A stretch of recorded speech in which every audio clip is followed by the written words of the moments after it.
എന്നാൽ പോലും ഞാൻ പറയുന്നു, ഞാൻ CM ആയി സത്യപ്രതിജ്ഞ ചെയ്യുന്ന ദിവസം സാരി ഉടുക്ക് ആ ഫ്രണ്ട്. ഇനി ഒരു കാര്യം എനിക്ക് മനസ്സിലായി, ഇനി തമിഴ്നാട്ടിലോട്ട് കയറാൻ പറ്റൂല.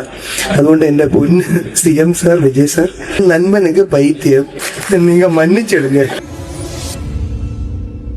சமீபத்தில் கேரளாவில் நடைபெற்ற விசிட்டர் திரைப்படத்தோட ஆடியோ லான்ச்ல நடந்த ஒரு சம்பவம் தான் இப்ப சோசியல் மீடியால ஒரு மிகப்பெரிய பேசும் பொருளா மாறி இருக்குது. அந்த நிகழ்ச்சியில நடிகர் தியான் சீனிவாசன் நடிகை நவ்யா நாயர் கலந்துகிட்டு இருந்தாங்க. மேடையில பேச ஆரம்பிச்ச தியான் ரொம்பவே ஜாலியான மூட்ல ஒரு விஷயத்த ஷேர் பண்ணியிருந்தாரு. அவர் என்ன சொல்லியிருந்தாரு அப்படின்னா, நான் சினிமாவுக்கு வந்த ஆரம்ப காலத்துல இருந்தே நவ்யா நாயர் மேடம் மேல எனக்கு ஒரு மிகப்பெரிய கிரஷ் இருந்துச்சு. அது அவங்க கிட்ட நான் நேர்ல சொல்லணும் அப்படின்ட்டு பல வாட்டி நினைச்சிருக்கேன். ஆனா அதுக்கு எனக்கு தைரியமே வரல. இப்ப அவங்களுக்கு பசங்களே பெருசா இருக்கிற அளவுக்கு காலம் மாறிடுச்சு. ஆனாலும் அந்த கிரஷ் இன்னைக்குமே எனக்கு குறையவே இல்லை அப்படின்னு சொல்லி ரசிகர்களை சிரிக்க வச்சிருந்தாரு. அவர் அதோட மட்டும் நிறுத்தாம இன்னொரு விஷயத்தையுமே சொல்லியிருந்தாரு. அது என்ன அப்படின்னா, எதிர்காலத்துல நான் கேரளாவோட முதலமைச்சரான அப்படின்னா என்னோட பதவியேற்பு விழால நவ்யா நாயர் மேடம் ஒரு நல்ல சேலை கட்டிக்கிட்டு வந்து முதல் வரிசையில அவங்களுக்காக ஒதுக்கப்பட்ட சீட்ல உட்காரணும். நான் பதவி பிரமாணம் எடுக்கும்போது அவங்க என்ன பார்த்து உணர்ச்சி வசப்பட்டு கண்ணீர் விட்டாதான் எனக்கு ரொம்ப சந்தோஷமா இருக்கும் அப்படின்ட்டு ஜாலியா தான் சொல்லியிருந்தாரு. இதை கேட்ட உடனே அரங்கமே சிரிப்புல மூழ்கிடுச்சு. ஆனா இந்த பேச்சு வெளியிருந்ததுக்கு அப்புறம் சோசியல் மீடியாவில் வேறொரு விவாதமும் ஆரம்பிச்சிருச்சு. அது என்ன அப்படின்னா, தியான் சீனிவாசன் சொன்னது